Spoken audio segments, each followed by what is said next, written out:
Good morning, everyone. Thank you for joining us this morning.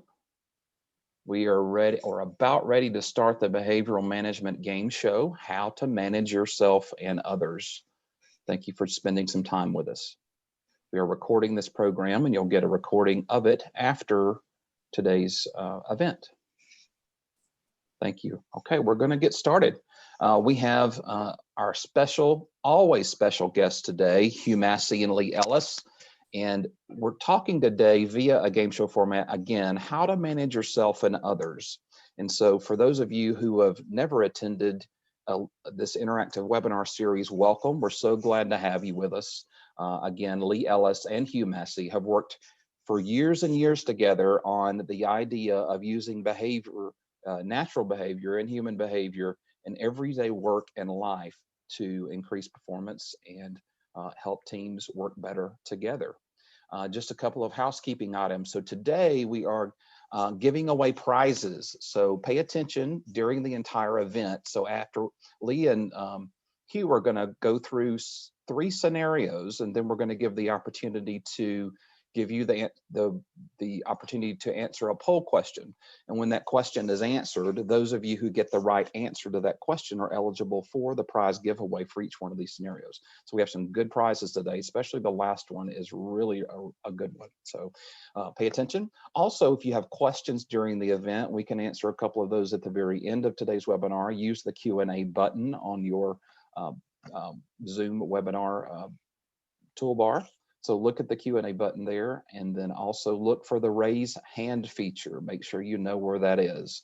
Open and use the raise hand feature when I tell you to do so, and we'll do it. So welcome, Lee and Hugh. So glad to have you this morning with us. And if you'll just say a moment about today's topic and what we're going to be talking about and why we're talking about it. Hugh. Thank you, Kevin. And good morning, Lee. It's great to be with all of you today. And, we're delighted to go through this topic of managing self and others. It's absolutely crucial for leadership. And why I got into the human behavior business, which is just 20 years ago, and I first had my first interactions with Lee 20 years ago, was because I wanted to help people become self-empowered. And that starts with understanding yourself. And as a leader, I've been taking people further on that journey in recent times and really helping them discover what their identity is. And that gets to how you create experiences for people, what impact you're going to have in their life. And I think when we talk about managing self, if you can get to understanding your identity as a leader, then you're going to do a whole lot better at understanding others. Because, what I always say is the holy grail in all of this, in terms of building yourself as a leader, is being able to manage others. To understand your talents or even your identity is one thing, but to be able to manage others is absolutely vital. And I experience it every day. Even in our team, we were having a team discussion the other day about implementing a new solution. And I always like to do reframing to make sure is everybody on the same page. But as that process goes on, it's amazing to think after 1 hour how the team could have heard what I thought was a clear message very differently. And that is different behavioral styles at work. I'm an initiator. I go through things pretty quickly, bottom line, quite concrete sometimes with it, although we're trying to move the needle and be creative. But how a reflective thinker perhaps on the team will be looking at the details and structure and working through the execution plan, and the more engaging person's thinking, okay, what's the client experience of it? And we're all in different places. And so that's the beauty of human behavior, but we've got to be able to manage all of that as the leader. That's the holy grail for us. And that's what I love doing. And that's why we're in this business, and we're hopefully making this more concrete for all of you as well in being able to follow a system. And that's what we will show you today to do this, whether you are a coach, consultant, trainer, or are a leader yourself. Thanks, Hugh. Something came to my mind as you were talking about that. A long time ago, someone was talking about if you've never seen a full moon. A half moon is pretty bright. And that's almost your standard. Well, when you think about working with yourself and others, if you've never really understood the differences in human behavior, you just don't know any better, but you don't know what you're missing and how that can really empower you to understand and manage yourself and coach yourself. That's, as a coach, I'm always trying to get the person equipped to coach themselves, and I do that every day. I'm not easy to manage, so I'm coaching myself every day, trying to be a better listener and be more patient, those kind of things. But it also helps you understand your people, just like you were talking about. You're sitting around that table and you realize that they are not like me. Now, I was a young fighter pilot, and we thought that everybody would want to be like us. It took me a long time to learn, actually a few years of marriage, to learn that Mary didn't need to be like me. She was like the way she was supposed to be, and I needed to just respect that and celebrate it. Once I learned that, it sure made our marriage a lot smoother, but I was a slow learner. So again, it's the half moon and the full moon. What we bring to the table, I think, with our LBDNA assessments and our book that we came out with last year, is the content that really paints in the picture so that you can understand how we're different, why we're different, and how to relate to that person in a way that is the most effective, because we really want to be effective. I've had people say, leaders say in workshops, say, well, you know, they should adapt to me. I shouldn't have to adapt to them. I said, well, you hope that they will, and they're smart. They will adapt to you. In fact, I tell my people, this is how I want you to work with me. I want these 8 things. This is how I like it. But then at the same time, I want to know how they like it so that I can be the most effective. If they like paragraphs, I'll give them paragraphs. If they like bullets, I want to give them bullets, because I just want them to be the most effective and to feel the most empowered to do their work. So that's kind of an overview to what we're talking about here with understanding differences. That's right. That's right. Well, gentlemen, are you ready to start the first scenario that we're going to present today? Let's talk about Jason for a moment. So Jason is an engager style group. And so specifically, this is an individual coaching example where he's transitioning from one industry to another, such as often we say in our training that people are transitioning from, say, military to a civilian business or something like that. They're really adjusting their natural behaviors into another type of job. So we're going to talk about what may he be best suited to do. And so if you'll give some comment and commentary on his factors and traits, and then we'll ask a poll question of the audience. So Kevin, I'll start with this. And just to overview the engagers love to be with people. They like to connect with people. They're usually very social type beings. So to be in some kind of role where they can work with lots of different people, have fun, create engagement, even create experiences for people, that's something that they would love to do. So that's the engager. And when we work with the system, the DNA system, we like to recognize that not every engager will be the same. They will have some different traits. And we're showing the 8 factors here and the 16 traits. We also have some sub-factors that sit underneath. We won't deal with those, but you can see that a strong trait for Jason is he is outgoing. So he likes connecting with people there, as I just said, networking. But an important one, which is the strongest one, is the content factor. And you can see that down on the left-hand side towards the bottom. He's got a pretty strong score there. A T-score of 30 means he's inside the top 2% of the population of being content. So, content people like lifestyle. They like a more steady environment. Sometimes they can find change hard. They'd like to live in a local community. So I think networking and engaging in a local community is something that's important for them, maybe more so than, trying to build something that's more global or national. So that would be that kind of a mindset there in looking for role. And another one is creative. So Jason wants to do something that's creative, being resourceful, putting things together, coming up with different ideas, creating different experiences for his customers. That's something that's going to be important. Out of the box thinking will be important. So they're the three stronger traits that sit there, and then a little bit more in the middle range is spontaneous at a score of 45. So it's sort of on the edge of the middle range. So he will want some flexibility in the work environment.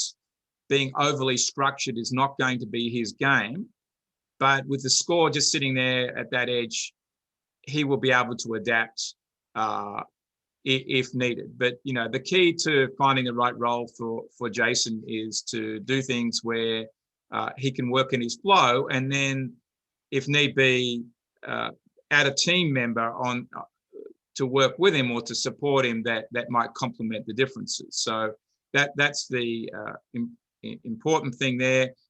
With trusting and skeptical in the middle, we talk a lot about trust in business and in life, and to have good relationships in the longer term, you've got to, it helps to be higher on trust.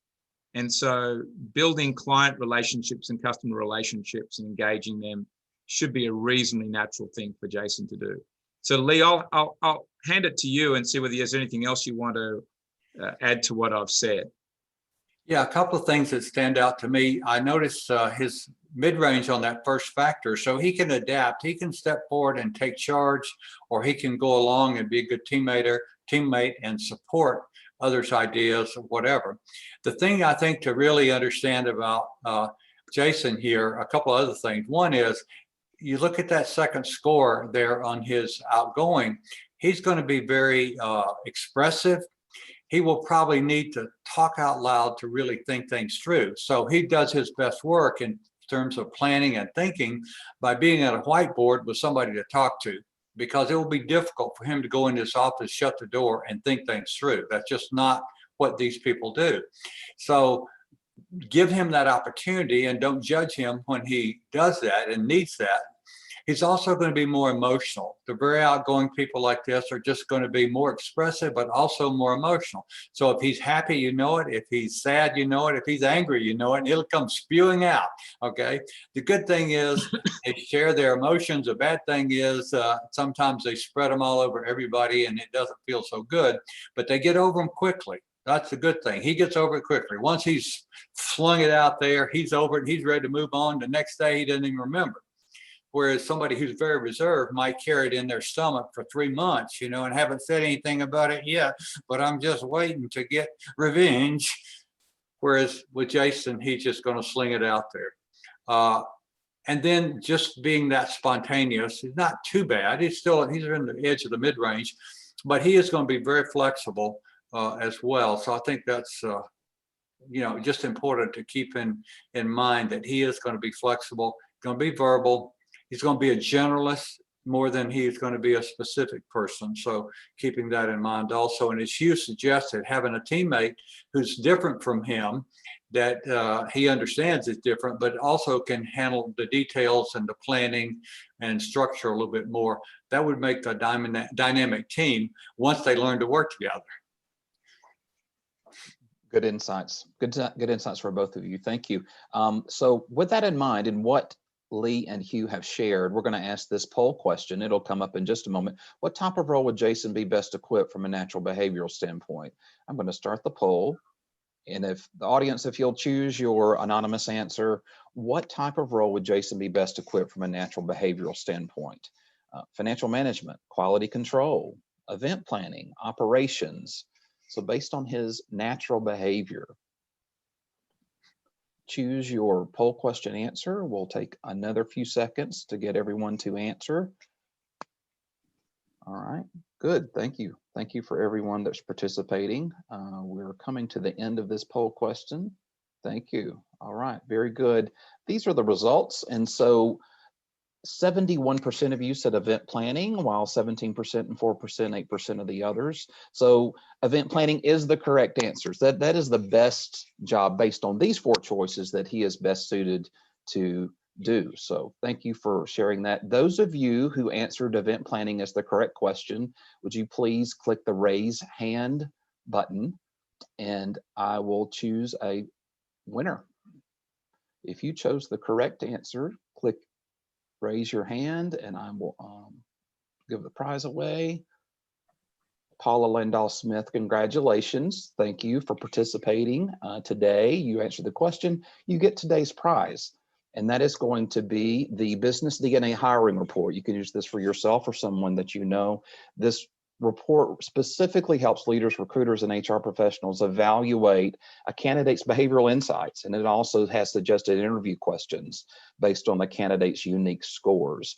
So we'll be sure to get a copy of that hiring report to you, and congratulations. Thank you. And thank you, gentlemen, for giving some insight into Jason's particular scenario. Any other comments before we go on to the next scenario, Lee or Hugh?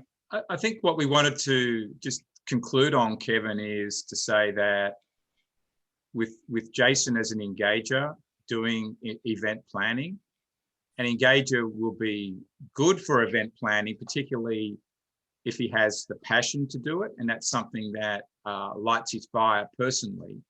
But not all of his talents are necessarily a great fit for himself solely.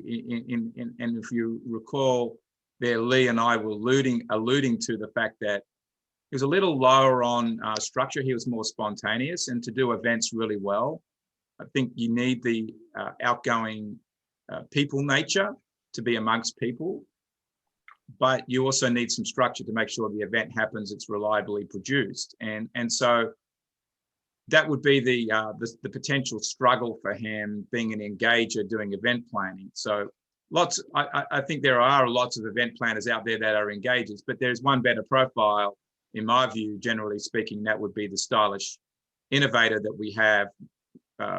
That style would perhaps do better as an event planner because they bring the outgoing and the structure to the table. Yeah, good point, Hugh. You know, one other thing about Jason there and in that role, Jason in those other roles, those are processed step by step by step by step, usually long-term process type stuff. An event planner is, okay, we got this event coming and we plan it and we go execute it and we celebrate and then we start over again. And an outgoing person is adventurous and they like that idea of having that project and it's exciting, it builds up, we get it done, and then we move to the next one. Rather than something that takes you work on for the whole year or 6 months. That tends to be more stressful for them because their attention gets divided very easily. They usually are juggling a bunch of projects. Outgoing people like to have a lot of balls in the air. And being an event planner, Jason would have that opportunity. Of course, he would need somebody beside him, as you said, and some good structure to help out there. But he's good at juggling a lot of balls, and an event planner probably is going to be doing that. Yeah, good insight. Let's go on to the next scenario. This one really interests me personally, and I like the results or the outcomes of this particular scenario. So in this one, Will is a strategist and Carrie is a relationship builder. She also has Will is also her boss, and she has more of a support role in the organization. And the issue is they're having difficulty working together. So their roles are critical to the success of the team. And we use this comparison report very often, as y'all know, in our training every day that we do with different organizations and teams. So would you give us some insights into their particular factors and traits as it's seen on this comparison report example and why they're having difficulty? Lee or Hugh, either one of you can speak into this particular scenario.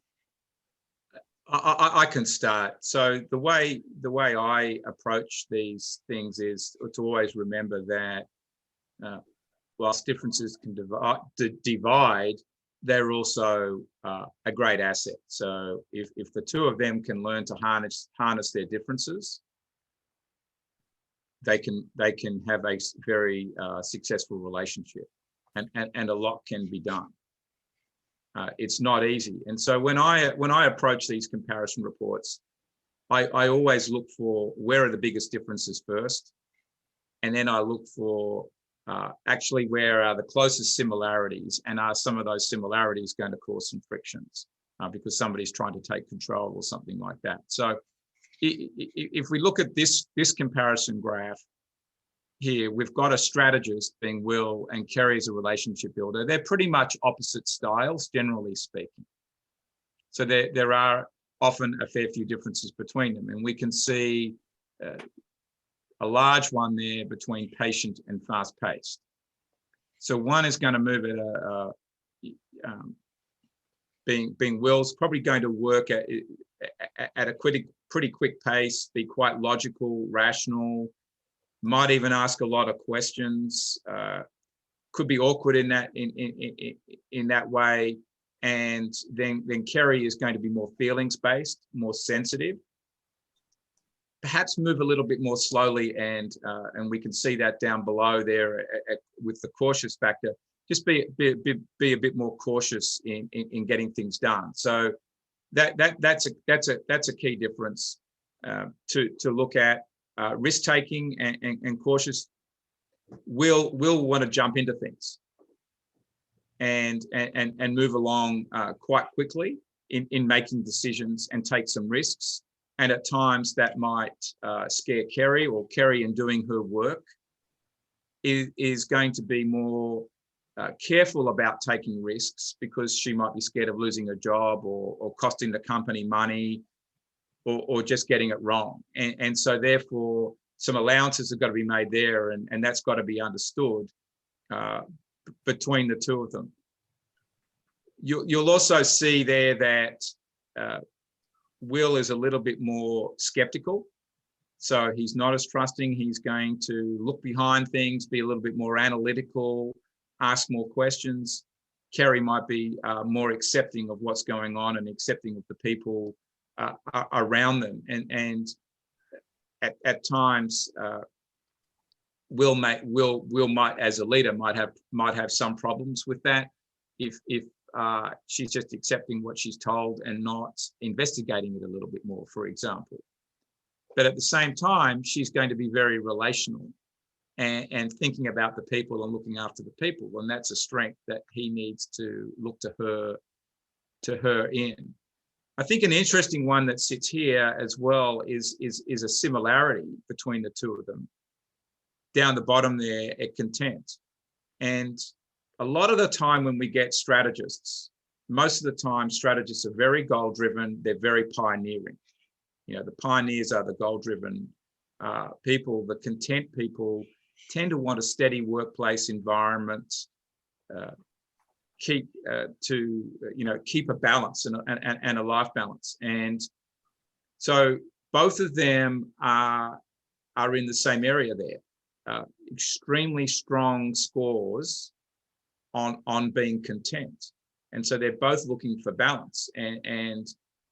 But if Will is looking for more results out of Kerry, he may not necessarily get them if she's not pushing herself as hard as he might expect. But there again, he's not doing the same thing himself.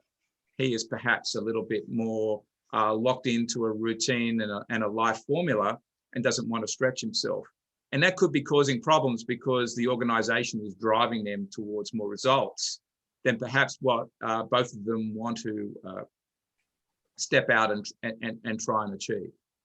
So that could be causing some tension there as well. In are they getting enough done between the two of them, and they might be looking at each other to get more done. So Lee, would you like to add some more to that? Yeah, when I see these two, the two things that jump out to me, you've touched on them already, but I just want to do a foot stomper on them, I guess, is that if you look at that third factor, the fast pace at 40 and her patience at 61, that's a little over 2 standard deviations apart. The fast-paced people are very objective, and quite often they don't have much of a radar for feelings, Whereas with her score at 61, her radar for feelings is very intense. So she knows how everybody's feeling around them. Are they happy? Are they unhappy? And if they're unhappy, that's a big, it's like a big flag in front of her if somebody's unhappy. So she's going to be picking up on that. Now, that he's got to know that and tone it down. I'm 35 or 34 on the fast pace, so I can be too direct, too blunt, especially with someone like Carrie there, to the point where I'm just talking about things on a daily basis. But to her, it feels like I'm throwing rocks at her because of the intensity and the directness and the harsh tone that I use sometimes when I'm just trying to make a point. But that harsh tone feels like rocks being thrown at her.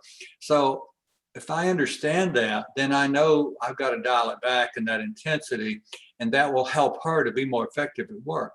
The other thing is she can be my radar for feelings and tell me how things are going in the office there and how other people are feeling. If I'm the boss, I may not pick up on things that people are feeling about the workplace, and she'll pick up on it, and she could be my radar and say, okay, I might say, well, what's the temperature around you, or how people feeling, and she can share that with me, and that way I can be better equipped to lead my organization. So that's a biggie for me. And then back to the skeptical one more time. I think if they both understand that, like all of these, it can be a tremendous asset, because he will ask the tough questions when they need to be asked to keep them from making mistakes. But she's going to be the trusting one. And of course, trust is powerful. Everybody wants trust and wants to be trusted. So she's going to have that side of it and be able to share with him why there's reason for trust here, but also respect the fact that he's going to ask the questions that are going to keep him out of trouble. So again, it comes back to when those two people can really respect each other and see the value in that other person being different. It's like the right hand and left hand being a team and working so well together. But if they don't have that, it's just a mess. And it can be very frustrating and stressful if they don't really value each other's differences. Yep, exactly. You picked the perfect description there at the end, Lee, that it's either an asset or it's a struggle or an impediment in this relationship. So let's move. You've given us great information, so let's move on to let me make one more point there. Mm-hmm. Okay. The thing that's so good, go back to that previous slide if you can, Kevin. The thing that's so good about this, you can see it visually. Okay. And see, this takes it away from being a feelings thing, a soft, touchy feely thing for somebody like Will. He doesn't like touchy feely stuff, but when he sees 11 points difference, oh my gosh, okay, I'm there and she's there. Wow. Okay, I understand that. It doesn't make it so touchy feely. This is scientific. This is mathematical. This is statistical. And that is so powerful for them to visually be able to see that, especially him, because he doesn't understand that stuff so easily. And I guess that to me is really, really important, that they can see that. And so, okay, now I know how I can adapt to you and you can adapt to me, and I can value you and you can value me. And that it's just a powerful thing when they can fall into that role. Mm-hmm. Absolutely. And you set up the poll question really well. So Will's the leader. So we're asking him to adjust his behavior. So in this particular scenario, let's go to poll question number 2. We're launching the polling now. What's the most important thing that you think that Will can do to work better with Carrie? What can he do? Can he slow down and be patient, be more enthusiastic, pick up the pace to match her pace? Don't set any boundaries and just trust her. If you'll go ahead and select your choice, those of you with the correct answer will give a prize for this particular scenario. What is the most important thing that Will can do to work better with Carrie? Good. We're about 70% of you have answered. 75%. Thank you. Thank you for those who have contributed. All right. Well, here's the polling. And here I'm going to share the results. So slow down and be patient, 78%, with 9%, 4%, and 9% with the with the other answers. So slow down and be patient is the answer. That is in this scenario, this is the best thing that he can do to relate to Carrie in a better way and work with her in a better way. So those of you who had the correct answer, would you raise your hand, and I will choose a winner for this next prize here. Wow, lots of good answers. Thank you for doing that. Thank you for, all right. Congratulations, Michael Matsuik. I'm sorry if I said your name incorrectly. Congratulations, you have won the prize package of a Leadership Behavior DNA 2-book package. So this is, as you know, those of you who already have the Leadership Behavior DNA book, it's a rich collection of information, 24 chapters in 3 sections with leadership fundamentals, DNA behavior factors and traits. All of these behavior factors and traits that we're going over today are detailed specifically and outlined in detail in this book, as well as managing team differences. So congratulations, Michael. Thank you for giving that right answer. So any other comments, gentlemen, on this particular scenario? Yeah, I had one other comment. Going back to that 11 points difference there, or whatever it was, 21 points different, 2 standard deviations apart on that third factor being fast paced versus patient. Will is going to have to coach himself all the time. He can't just see that one time and say, oh yeah, I'll behave that way. No, his natural behavior is a pretty strong, and he just can't decide to do that one day and forever. That takes care of it. He's going to have to coach himself regularly for a good while, a long time, maybe years. He'll get better and better, but he's still going to have to coach himself. Mary, my wife, and I, and this stuff is all powerful at home, and working with your spouse, your kids. I mean, it's all the same. Okay, my wife and I are 3 standard deviations apart. I'm 34 and she's 64, roughly. So that's 30 points.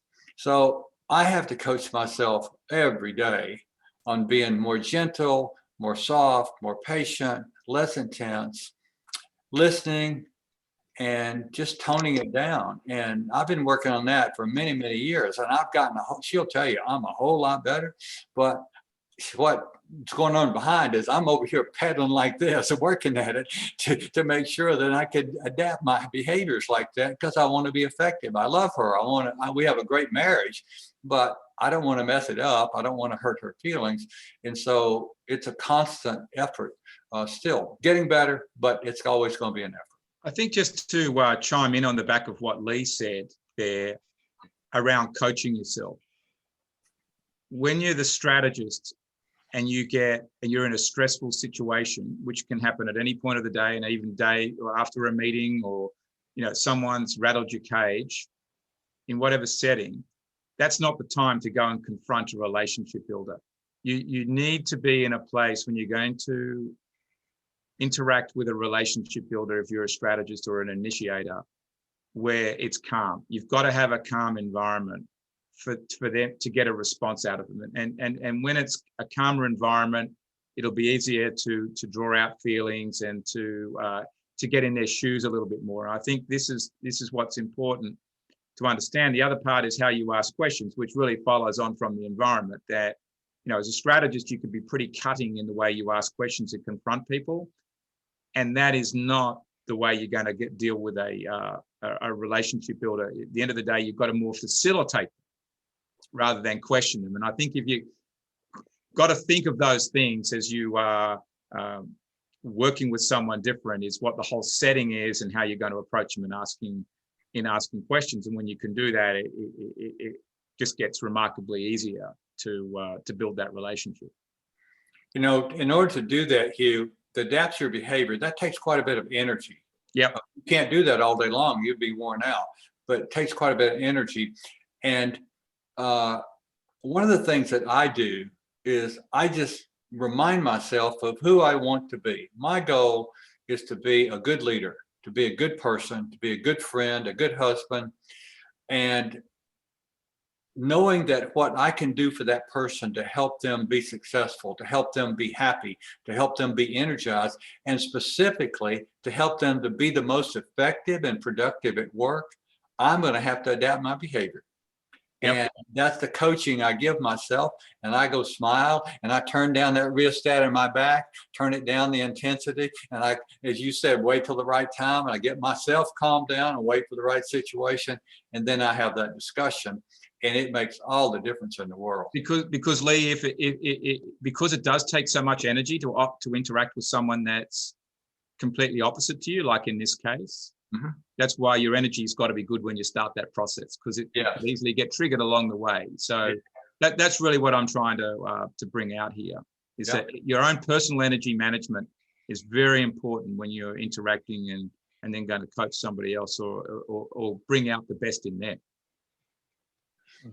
Exactly. And the fast-paced people, we tend to be fighters, you know, and a little bit of riling up, and we don't want to go hide. We want to fight. Whereas the more patient person, it's like, let's just go back over here and wait till another day.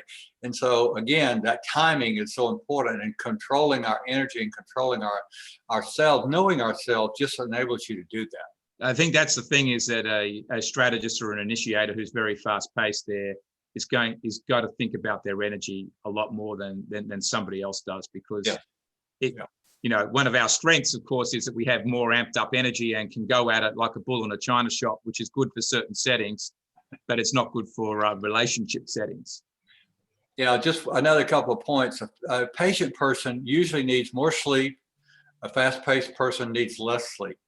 The patient person is more steady and having a bunch of challenges thrown at them one after the other. It just exhausts them immediately. Whereas the fast-paced person is like, boy, isn't this fun?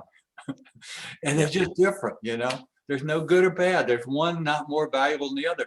Hugh, we've got examples of presidents who've been patient and presidents who've been fast-paced. I know CEOs. I know one of the most effective CEOs in Atlanta, and he is patient.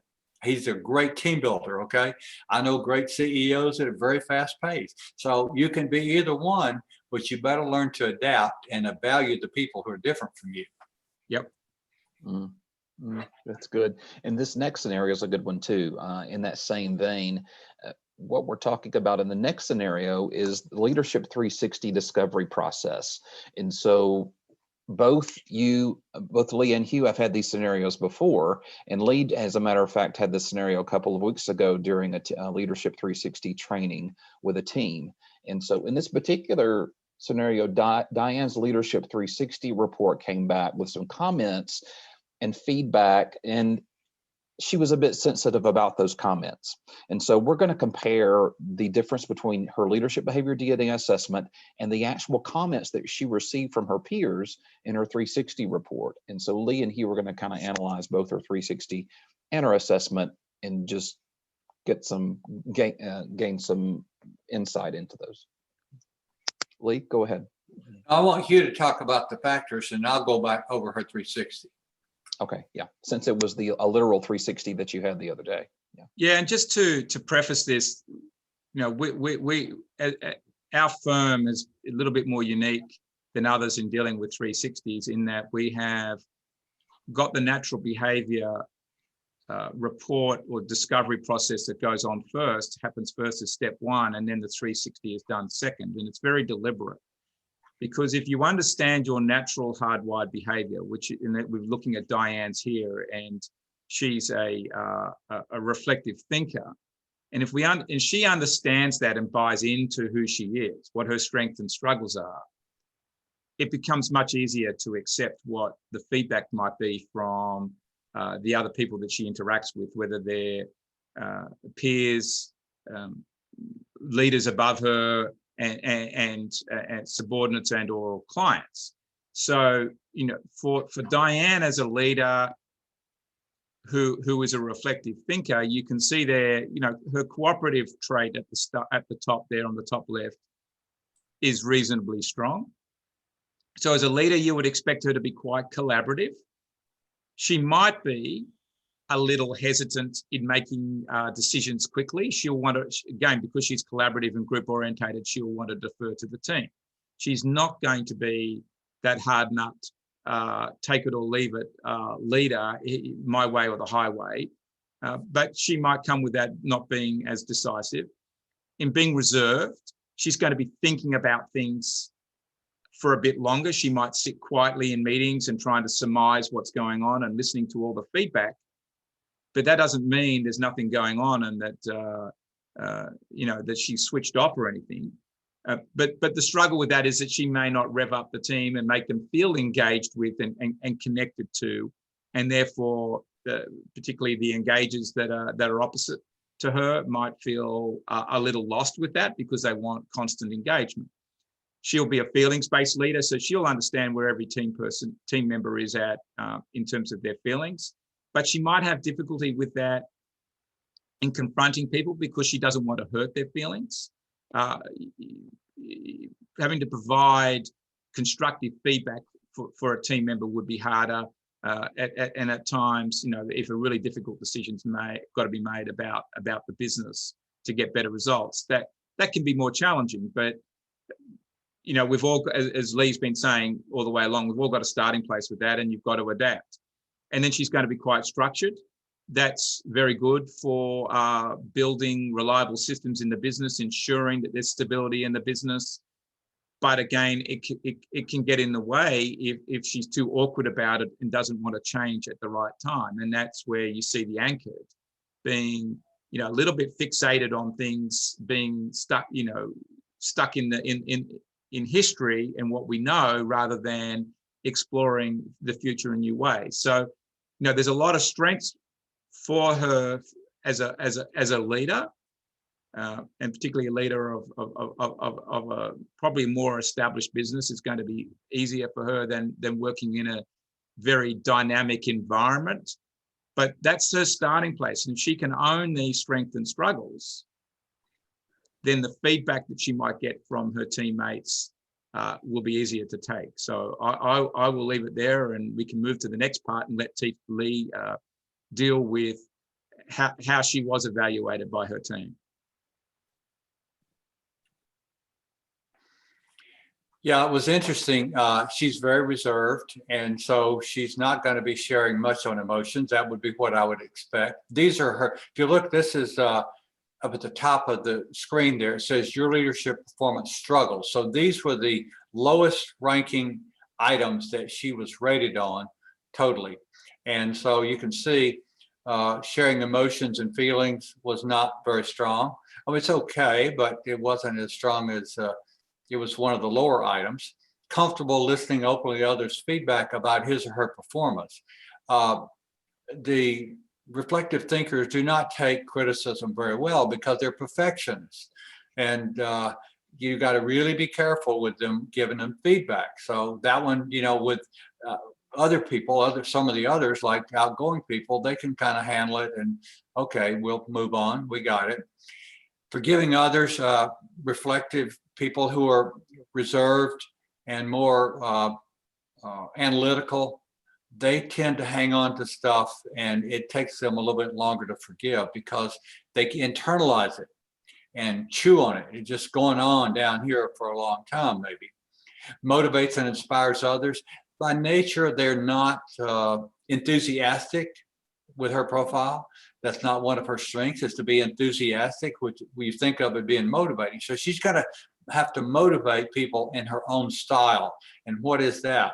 Well, it may be just quietly going to them and saying, you're doing a great job and you're making us all look good. That might be all it takes. But for her to go do that, that will not be a natural thing for her. She'll be adapting to do that. But I coach people like her. Okay, how can you go down there and encourage this person in a way that they feel connected, where they feel valued, where they know that you see the value in them and their significance in what they're doing, and just come up with a good couple of sentences that's accurate and true and go down there and deliver it and check it off, because they're good at checking things off. And then respecting and responding appropriately to the emotions of others.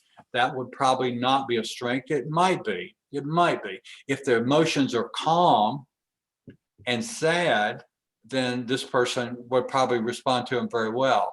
If they're more angry and loud and that sort of thing, this person probably wouldn't respond so well. And probably if they're loud and funny, they may not respond. It's like, okay, let's go back to work, So these things really just kind of fit right in with what you would predict from looking at her scores on her LBDNA report. Is there another slide, Kevin? There is. Just personal comments. Yeah. Okay. It goes back to what you and I were saying earlier, though. Everybody can be a great leader, but everybody has to learn to adapt. You know, we had on that webinar we had in December, which is like this one, except we had two guests on. One was a retired four-star general, Air Force general, who's a friend of mine, who was one of the greatest leaders in modern times in the Air Force. I'd known him for about 12 or 14 years when he retired. He's a very people-oriented guy, but he shared how he had to learn to adapt and be tough, or he would have never made it. He would never have made it past his first leadership role.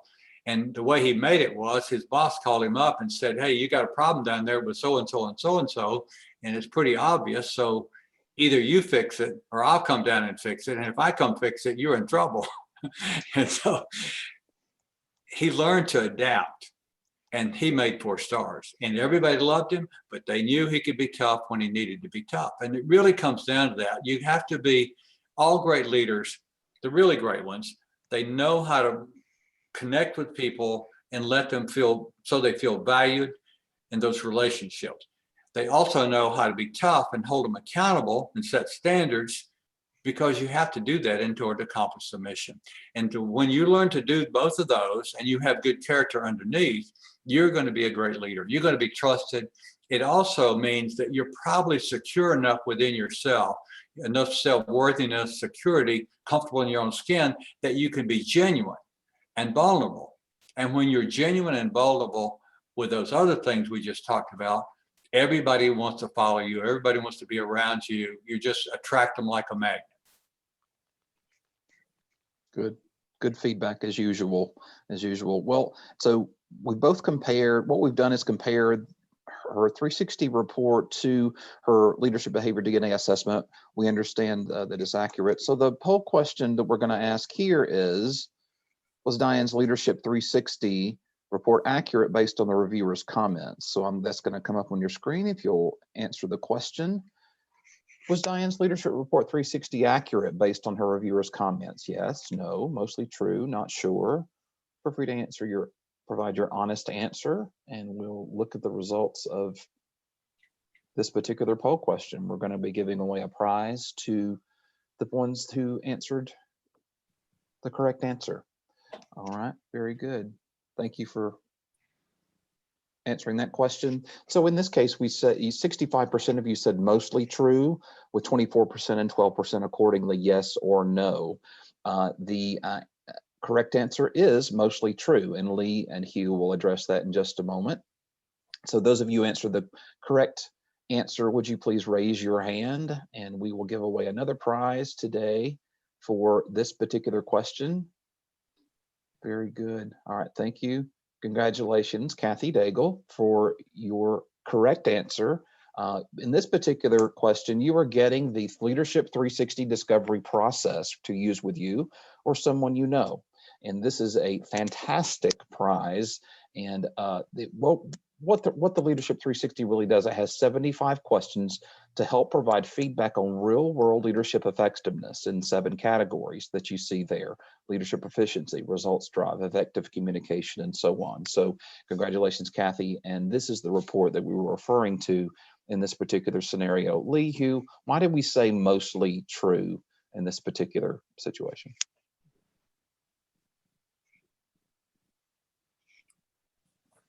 Well, I would say mostly true because you don't want to put too much weight on things and just, flip overboard.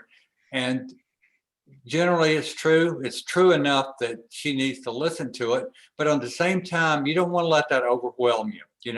I say to people, and we have a work leadership development plan that goes with this. So when after they've read it and studied it and we've talked about it, they actually work through it.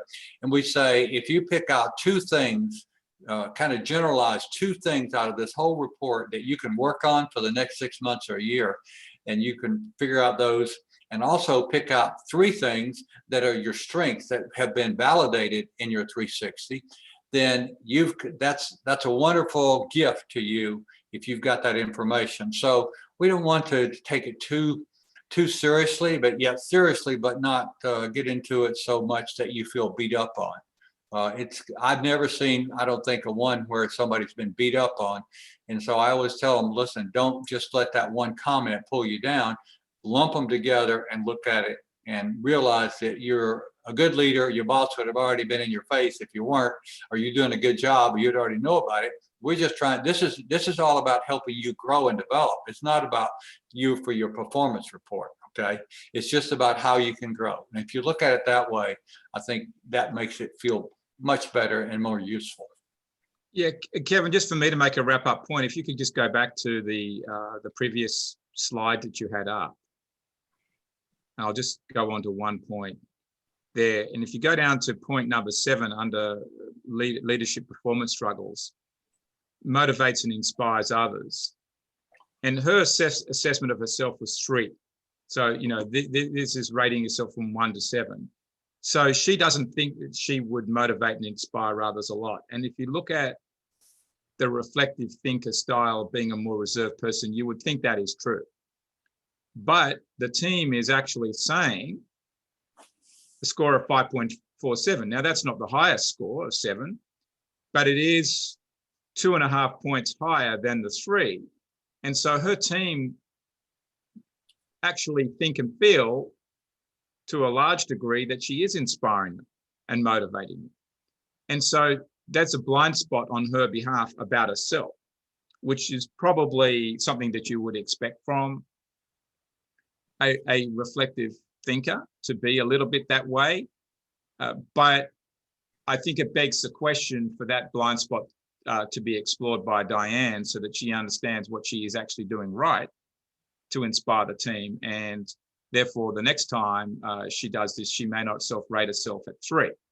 She might rate herself at 5 or 6. And hopefully in that process, she steps it up even more in terms of motivating and inspiring others. I'll just add one thing to that, Hugh. Over the years, I've noticed that people who are more planned and methodical, when you ask them to make a list of their strengths and struggles, they'll always list their struggles first, because they're very critical of themselves. And so as a leader, I try to encourage methodical people to believe in themselves more and to see the value in themselves and focus on that more than on the, yeah, you need to know your struggles, you need to work on them, but don't beat yourself up. Yeah, I know when I first got my own 360 done quite a number of years ago now, and I was happy with most of it. I mean, I was still young, and I'm still young now, but developing as a leader going through it. And there was one in there, Lee, that said celebrating team successes. And I got rated very low. Well, I'm an initiator, you know, very results driven, you know, to me, okay, we had a win. Well, let's keep on doing it and have and get some more, and forget to take the team out for lunch or just to stop by and recognize that. I thought I was doing it, but I clearly wasn't. And so that was a big lesson in life. And it's one that I still remember now, because I know I've got to keep working at that one. Mm-hmm. Good point. Well, this has been fun, Hugh. Yeah. Yeah. Well, it's always good to be able to go to the reports, because that's the power, I think, of what we have. And we, you know, Lee, we want people to be self-empowered. The more that you know about yourself, the better you're going to be able to step up as a leader and then naturally manage those differences. But, you know, this puts it into your conscious space, and being able to see the differences, as you said, makes it more objective and doesn't have to be such an emotional conversation. People understand, okay, this is me. I can understand, accept and respect why I'm behaving this way, why somebody else is, and we've got a framework to work on it. And I think that's really the power of what we're doing. Great points today, gentlemen. We can't thank you enough for your expertise, insight, experience, and just freely willing to share everything with our audience today and with me.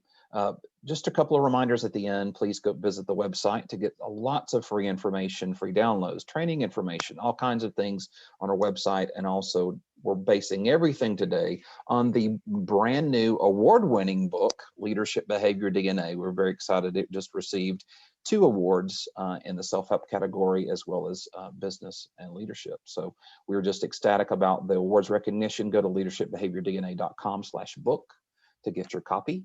Congratulations to the winners today. Gentlemen, any final words? Know yourself and manage yourself. That's great. Yep, absolutely. Join Very the crowd. That's right. Well, gentlemen, thank you again. Thank you, audience, for attending today, and you'll get a recording of this webinar after today's event. Have a great day. Bye-bye.